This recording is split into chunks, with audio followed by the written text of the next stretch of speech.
After starting Unimus, it will be reachable over its web interface. I am running it locally, so I will connect to localhost on port 8085. If you deploy it into Tomcat or a different application server, you will need to access Unimus with a proper URL, which depends on how it's deployed on your application server.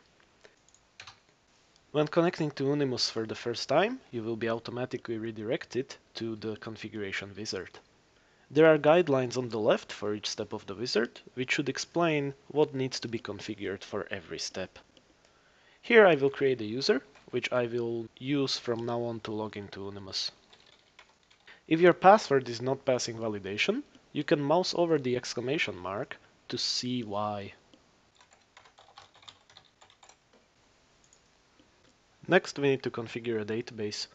You can use a file-based database, which is pre-configured, or switch to another database engine. In my case, a local file-based database is enough. We will need to enter a database encryption key. Unimus will use this key to encrypt sensitive data in the database using AES 128, so no sensitive data can be seen in the database in clear text. In my case, I will just pick something simple. Next, we need to add credentials, which will be used to access the managed devices.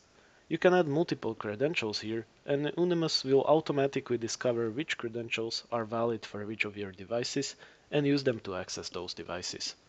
In this example, I will use 3 credentials, which will cover all of the devices in this demo.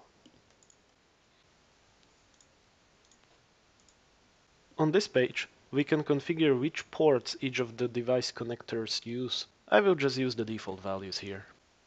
Next, we need to configure the backup schedules. Each device is backed up according to a schedule. A default schedule for 3 AM every night is already created, so I will just use that one on all of my devices.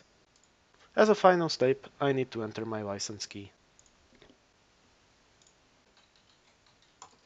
Since I already have all of my credentials added in, I can now start adding devices. When adding a device for the first time, there is help explaining what each of the fields does. I will just type in an IP address and click Finish. The device will be added, and Unimus will discover which credentials should be used for it and what vendor and type the device is. I will add a few more devices before we continue. After I added all of my devices, they will be backed up according to their schedules. All of my devices use the default schedule, so their backups will run at 3 AM every day. You can also force a backup on a device to run now.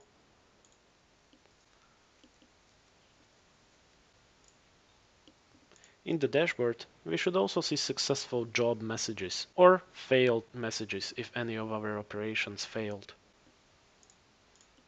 All of the backups are available to download on the backup screen. Here I can also generate diffs or change sets between any of my backups. In this example, we see that only the time of the backup has changed and nothing else. If we want to change any of the settings configured in the wizard, we can change them in the settings screen.